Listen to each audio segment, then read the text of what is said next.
2024 में पटना साहिब में बदल सकता है बीजेपी का समीकरण, क्या है चर्चा, जानिए।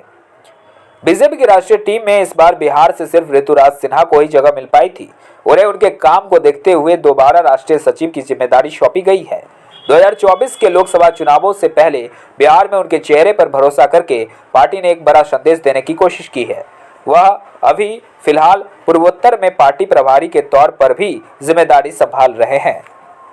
ऋतुराज सिन्हा बीजेपी के पूर्व राज्यसभा सांसद और वरिष्ठ नेता आर.के. सिन्हा के बेटे हैं। वह बड़े कारोबारी हैं और उनके आरएसएस से बहुत ही घनिष्ठ संबंध रहे हैं। माना जा रहा है कि उनकी उम्र की वजह से पार्टी उन्हें दोबारा राज्यसभा नहीं भेज सकी, तो इसके बदले अब उनके बेटे को लोकसभा का टिकट दिया जा सकता है।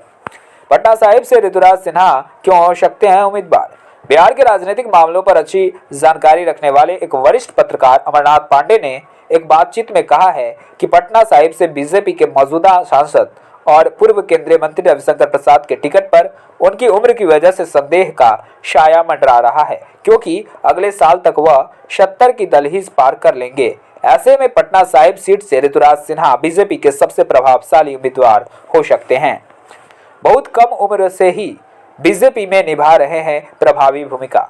ऋतुराज सिन्हा बहुत कम उम्र से ही राजनीति में सक्रिय हैं। वह अभी काफी युवा है, लेकिन फिर भी 2014 के लोकसभा चुनावों से ही फ्रंट लाइन पर रहकर पार्टी की चुनावी रणनीतियां तय करते रहे हैं। इलेक्शन कैंपेन कमेटी में भी उनकी बड़ी भूमिका रही है। उनके पिता आर.के. सिन्हा ने 2019 के लोकसभा चुनाव में ही पटना साहिब सीट का टिकट दिलाने की कोशिश की थी।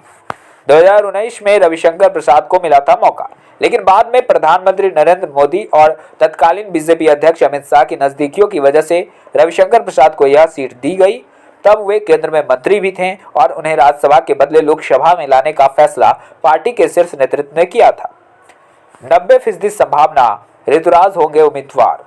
जिस तरह से बीजेपी के राष्ट्रीय अध्यक्ष जेपी नड्डा की केंद्रीय टीम में बिहार से सिर्फ ऋतुराज सिन्हा को ही अहमियत दी गई है, उसको देखते हुए पटना में पार्टी के सूत्रों ने भी बातचीत में कहा है कि 90% मानकर चलिए कि पटना साहिब से ऋतुराज ही भाजपा के उम्मीदवार होंगे। वह इस समय पार्टी के बहुत ही प्रभावशाली चेहरे हैं और भविष्य में सीएम कैंडिडेट भी हो सकते हैं।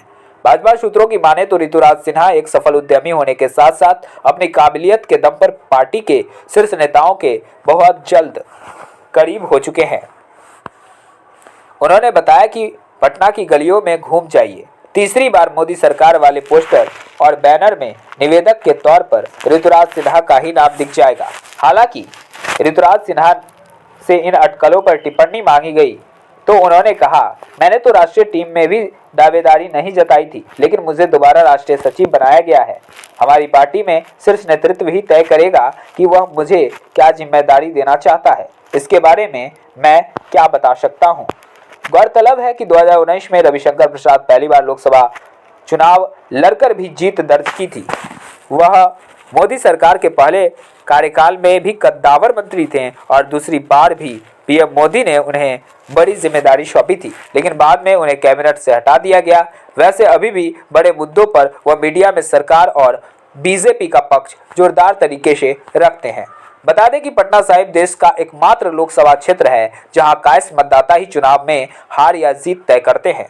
भाजपा के दोनों ही नेता यानी रविशंकर प्रसाद हो या ऋतुराज सिन्हा इसी समाज से यानी कि कायस्थ समाज से ताल्लुकात रखते हैं। पहले शत्रुघ्न सिन्हा यहां से बीजेपी का प्रतिनिधित्व करते थे, जो कि फिलहाल कांग्रेस से होते हुए अभी टीएमसी में हैं और पश्चिम बंगाल के आसनसोल लोकसभा क्षेत्र से सांसद भी हैं और वे यानी शत्रुघ्न सिन्हा भी इसी समाज यानी कि कायस्थ समाज से ताल्लुकात रखते हैं। Bureau report, the Kayastha एटाविज्म।